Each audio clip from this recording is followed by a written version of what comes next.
건진 뭐 이 재판, 김건희 재판 이걸 보면 샤넬백 2개를 받았다라는 전략을 쓰고 있는데 이거 어떻게 봐야 됩니까? 그거는 정확하게 특가법에서 이제 형량이 올라가는 단계가 5천만 원. 5천만 원. 그거를 맞추기 위함이 딱 그거예요, 진짜. 저는 그게 가장 크다고 생각하고 샤넬백 같은 경우는 사용감이 있는 거를 부정하지 못하는데 목걸이는 내가 백 안에 넣어놔서 안에서 긁힐 수도 있는 거니까. 내가 찼다는 증거는 없다라는 주장인데 사실 이게 모든 대중이 보거나 일반적 건강한 상식 조리라고 하거든요. 네. 조리로 봤을 때 납득하기 어려운 거는 아시잖아요. 근데 그냥 좀 외통수에 몰리지 않으면 항상 그 부인하고 보는 그냥 습성의 발현이다. 오히려 이런 거는 양형으로서 엄단을 해야 된다. 보통 판사님들이 이런 거 말을 하면 판사님 납득되셨죠라고 하면 판사님이 어떻게 반응하냐면 제가 판결문으로 답을 드리겠습니다라고 하거든요. 그게 제일 무서운 말이에요, 사실은. 그냥 그야말로 그냥 X 소리 했네. 뭐 이렇게 내가 판장은 그건 꼭 그 적어줄게. 너 이거 판결문은 이렇게 그야말로 조져줄게. 뭐 이런 얘기. 대답해드리겠습니다. 이렇게 하시거든요. 딱 판결문으로 답변을 하실 거라 생각합니다. 그러면은 이게 건진이 이제 불고 있고, 근데 김건희도 어느 선은 이제 인정하고 있고, 이런 게 좀 계속 반복될 수도 있겠네요. 어쩔 수가 없는 게 건진은 처음에는 김건희를 좀 이렇게 감싸려는 태도를 보였어요. 근데 제가 누누이 말씀드리지만 구속이 정말 큰 이유가 되는 게 구속이 되면 이제 저 조직 사건을 많이 하니까 거기서 슬슬 불신이 쌓이기 시작합니다. 독방에 가면 생각할 시간이 너무 많고, 그리고 이제 그냥 사람들과 같이 있는 방에 가면 이제 주변 사람들이랑 얘기를 해요. 너무 심심하니까. 그럼 거기서 그 옆에 있는 사람들이 슬슬 이렇게 얘기하죠. 형님 독박 쓰신 것 같은데요? 막 이렇게 이제 옆에서 막 합니다. 일반 사건도 그래요. 그래서 갑자기 막 원래 처음에 선임할 때는 한 달에 한 번만 접견 들어와도 된다고 했던 피고인이 자꾸 와달라고 합니다. 옆에 있는 사람이 얘기하고 들어봤는데 나만 독박 쓴 거 아니냐, 이런 식으로 점점 불안이 커집니다. 근데 이런 사건의 특징이 뭐냐면 이런 걸 묻고 가려고 하는 사람에게 원래는 막 변호사비부터 시작해서 다 대줄 것처럼 얘기를 해요. 근데 사건이 시작되면 야, 내가 변호사비 대주면 너무 티나잖아. 일단 네 돈으로 해봐. 이거부터 시작이 되죠. 근데 나중에 어떻게 될지 모르고. 근데 그렇게 되고 내 돈 생돈 나가고 변호사는 와갖고 자기 돈으로 선임한 변호사기 때문에 그 전주에 입김이 안 들어간 사람은 이거 독박 맞는데요라고 솔직하게 얘기해 줄 겁니다. 그러면 이상하네? 나 큰일 난 것 같은데? 라고 생각이 들고 그리고 제가 그 얘기를 들었어요. 이게 핸드폰이 두 번째 압수수색 때 발견이 된 거잖아요. 왜 첫 번째 압수수색 때 발견되지 않았을까를 생각하면 둘 중에 하나입니다. 하나는 수사기관이 대충 수색을 했거나 둘째는 건진법사가 이미 그때부터 딜이 돼서 이번엔 여기다 놓겠습니다라는 얘기가 됐거나. 그럴 수 있겠네. 그런 걸 생각을 하면 검진법사와 김건희 씨 사이에서는 죄수의 딜레마가 이미 강하게 작용을 했고 검진법사는 이미 다른 생각을 하기 시작했다. 특히 저는 그게 또 극명하게 나타나는 건 재판이 시작된 이후에 건진법사 갑자기 인정하기 시작한 건데 그 이유는 딱 하나입니다. 기록을 봐서. 이제 기록을 받을 수 있으니까. 기록을 받았으니까 들어가면? 변호사가 그걸 읽고 이제 주요 증거들이나 이런 것들을 복사를 해서 구치소에 가져갑니다. 읽어보면 이거는 이것까지? 빠져나갈 수가 없다. 그럼 방법은 하나예요. 전달자가 되거나 전달자가 되다 나는 쏙 빠지고 다 얘가 시켰습니다 하거나 전달만 했을 뿐입니다. 그거밖에 없거든요. 그리고 추가적으로 이미 여죄나 이런 것들이 나올 게 많다는 걸 본인이 깨달은 상황이면 수사기관에 착 붙어서 협조를 해야죠. 그래서 아마 이렇게 되면 김건희 씨 입장에서도 감정이 좋아지지 않을 거고 그러면 더 사실은 건진이 다 했다라는 분명히 발언이 제가 볼 때는 한 달 안에 건진 탓을 하는 식의 김건희 씨 쪽에 언플이 있을 거고 그걸 받아본 건진 측은 그래? 라는 식으로 나올 겁니다. 물론 이번 핸드폰이 너무 세서 김건희 측이 처음 봤어요. 그 전까지 막 그 궁 사진 같은 거 나오면 변호인단에서 굉장히 강경하게 나왔거든요. 적당히 해라라든가. 사실 그거를 변호사가 쓰기는 쉽지 않은 말인데. 그렇죠. 누구 어디서 뭐 유출된지 알고 있다. 뭐 이런 식으로 얘기하면서 약간 반협박식으로 했는데 이번에는 이 핸드폰이 나오니 갑자기 샤넬백은 인정하겠습니다. 그러니까 꼬리를 만 걸 보고 이게 싸움으로 가지 못할 수도 있겠다. 일방적으로 두드려 맞을 수도 있겠구나라는 생각을 하는데 이번 한번 그 핸드폰이 그만큼 중요한 증거인지 지켜보시죠. 생각보다 옛날 핸드폰일 거예요. 그때 2013년부터 2016년 그때 당시 폰이라고 한다면 보안 업데이트에 따라서 사실은 정말 포렌식이라는 게 사실은 거의 통과제리 느낌입니다. 그러니까 그 포렌식이 따라오면 핸드폰이 우리가 가끔 업데이트라는 것처럼 보안 업데이트가 되면 사실 기존의 포렌식 프로그램으로 다 안 되는 경우가 있어요. 그럼 이것도 업데이트가 되고 이건데 이게 2013년 이후에 만약에 뭐 사용을 안 했던 거라면 네네. 예전 버전일 거면 정말 다 나올 수도 있습니다. 그런 부분도 네. 있네. 네. 그야말로 판도라의 상자가 열린 걸 수도 있겠네요. 그렇죠. 그리고 특검이 예. 메시지라고 했지. 그 메시지에는 카톡 메시지에는 사진도 있고 영상도 있지 않습니까? 그렇죠. 뭐가 나올지 모릅니다. 그리고 이제 보도된 내용을 보면은 이제 밀접한 관계에 있다라고 하니까 네. 뭔가 거기에 또 상상의 나래를 펴게 되는 부분도 있지 않습니까? 제가 주목했던 단어는 예. 그 장경태 의원님께서 얘기하셨던 것 같은데 은밀이라는 단어를 쓰셨어요.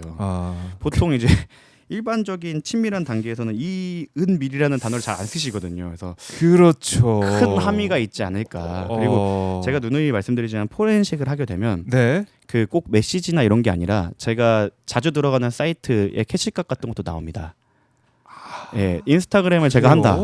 그러면은 제가 인스타그램 뭐 돋보기로 예. 뭘 본다고 하면 그게 캐시값으로 다운이 받아졌다가 나중에 뭐 가득 차이면 지워지고 이런 형태거든요.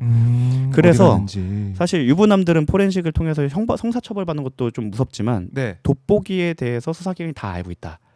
예. 내가 뭘 좋아하는지도 수사기관이 다 알게 돼요. 어디에 많이 들어가고 뭘 그러니까 이미지가 많이 나오기 때문에 이 사람이 이미지가... 어떤 이미지에 오래 머물렀는지도 많이. 그래요? 그게 정말 치욕스럽습니다. 인스타에 가서 뭘 봤는지 이런 거 다 나와요? 예, 그런 걸 생각을 하면 김건희 씨는 그 당시에 포렌식 데뷔를 했을 거라고 생각하진 않아요. 그러면 김건희 씨가 그동안 뭘 해왔는지 정말 다 나올 거고 요즘에 어느 정도냐면 형사소송 업계에서 그 오래된 격언이 사실은 증거의 왕은 자백이다라고 했어요. 증거의 왕은 자백이다. 근데 요즘에는 바뀌었습니다. 증거의 황제는 핸드폰이다. 자백보다 낫습니다. 객관적으로 다 들어볼 수 있어요. 심지어 2013년도에 내가 뭐 했는지 아무도 기억 못합니다. 정말 중요했던 일. 사실 제 결혼을 16년 했는데 결혼식 전에 뭐 했지라고 하면 하나도 기억이 안 나요. 기억 안. 쉽지 않죠. 일부러 기억에서 지운 거 아니에요? 이게 포렌식처럼 이제 안티 포렌식이 된 거죠. 덮어쓰기가 된 건데. 근데 그 핸드폰은 그 자리에 계속 머물러 있었어요. 그대로 나올 겁니다. 이씨 문제가 아니라 그렇죠. 더한 상황까지 제일 무서운 게 뭐냐면 본인도 뭐가 나올지 모른다는 겁니다. 그렇네. 본인은 지우지 않은 자료들이라고 생각하겠지만 이게 포렌이 돌아갔을 때는 지웠던 자료가 나올 거라 뭐가 나올지 모른다는 점에서 아마 김건희 씨는 정말 큰 공포를 느끼지 않을까 생각합니다. 김건희 지금 공포에 휩싸여 있을 것이다. 공포 느끼고 있을 것이다. 포렌 무섭습니다. 그렇군요. 이게 말씀 들어보니까 이게 좀 어마어마하다라는 생각이 들고 그럼 특검은 이걸 들여다보면서 이 씨와 주고받은 뭐 문자 메시지 아니면 뭐 어떤 메시지라고 했으니까 어떤 자료 그걸 떠나서 더한 것도 지금 확보하고 있을 가능성이 있다. 이게 이제 하나씩 나오고 있다. 아마 김건희 씨에 대해서 추가 조사나 이런 것들이 많이 이루어질 수 있는데 그거 오셔서 자꾸 흰소리 하시면 이걸로 넘어갔다 갈까요? 이렇게 애들 오케이 하고 또 협조하고 이렇게 될 수도 있다. 근데 이 폰이 건진 주거지 법당에 있었다는 거 아닙니까? 그 의미는 어떻게 보세요, 변호사님은? 제가 그때 이거에 대해서 약간 묘사를 하자면 그 조선시대 때 그 청나라한테 상고에 굴욕을 삼전도에 굴욕을 당하고 세자를 보내지 않습니까? 가장 소중한 걸 보냈다. 볼모다. 저는 그렇게 생각합니다. 건진한테 보낸 볼모다. 건진은 잘라내기가 어려웠을 거예요. 저 폰이 있는 한. 그렇다고 생각을 하면. 근데 굳이 줄 필요가 있었을까 생각도 들고 앱바지라고 생각을 했겠지만 제 생각에는 볼모였을 가능성이 제일 높다. 그리고 그만큼 끈끈한 관계를 상징하는 것이었을 수도 있다. 왜 그렇게 밖에서 막 건진에 대해서 비판을 하고 뭐 특별 감찰을 해야 된다고 할 때마다 사실 발작적 반응을 보였던 이유는 오히려 그것 때문에 그러지 않았을까라는 생각을 합니다. 사실 진짜 황금폰은 너무 여러 사람들이 갖고 있었던 명태균 씨 것이 아니라 저게 아닐까라고 저는 감히 추측하는 바입니다. 그래요. 볼모로 인질로 잡혀 있는 그 폰 그게 이제 이번에 공개가 됐는데 정말 수색을 잘해서 그랬을지 아니면 건진이 좀 마음 먹고 어디다 잘 보이는데 뒀을지 모르겠지만 어쨌든 이걸로 건진과 김건희 사이가 이제 금이 가 있고 서로 죄수의 들리말이처럼 막 폭로가 할 수 있는 상황이고 또 그 폰에 대해서 특검이 들여다보면서 어마어마한 것들도 찾아낼 수도 있다. 흥미진진합니다. 들어보니까 저는 그거에 대해서는 좀 또 약간 근거를 제시하자면 보통 정말로 문제될 것 같으면 핸드폰을 아예 폐기를 합니다.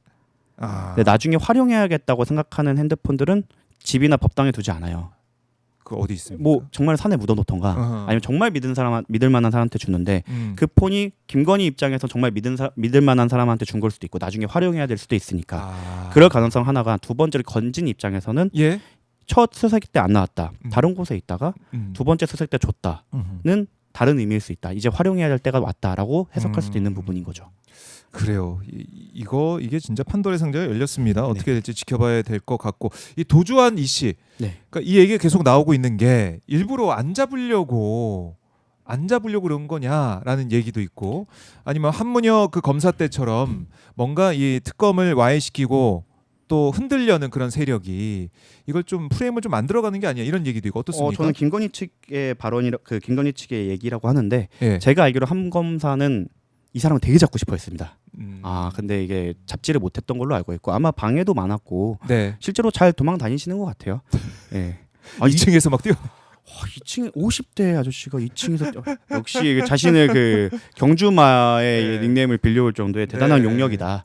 그것도 참 신기한 게, 보통 압수수색 현장을 가면 한 명이 오지 않습니다, 경찰관이. 그럼요. 다 이제 맞고 해본 사람들이니까 압수수색을 다. 그리고 뛰어내려도 체포를 해본 사람. 우리가 뭐 그냥 뭐 게임을 하더라도 뛰어내리면 데미지를 심하게 입어서 잠깐은 절뚝거리게 돼 있거든요. 그 뛰어난 수사관들이 뛰어가면 잡을 수도 있었는데 이걸 못 잡았다는 것도 참 신기하고, 그래서 이 부분에 대해서는 저는 뭐 제가 뭐 검사들도 이건 인정해요. 대한민국 경찰 사람 잡아오는 건 최고다. 그래서 언젠간 잡혀올 거고. 잡혔는데 이번에 이걸 놓친 건 좀 이상한 부분이 있다. 저는 의아한데, 제가 현장이 없었다고 뭐 의혹을 제기하는 어렵지만 일반적인 경우에 생각을 해보면 그 2층에서 떨어져서 뭐 뛰는 사람을 못 잡았다? 그건 참 둘 중 하나죠. 정말 그 전설 속의 용력을 가지신 분이거나 아니면 정말 당황해서 잡지를 못했던 거나 뭐 그런 거겠죠. 그러게 말입니다. 지금 글쎄요, 이제 한문혁 이 검사 엮어서 얘기하는 그런 주장도 있긴 한데 이건 아직 거기까지 가기에는 좀 어려운 부분이 있다. 일단은 정구승 변호사의 생각은 그렇습니다. 그렇게 정리를 좀 해보고, 잡히면은 또 여러 가지 수사 사항들이 나오겠죠.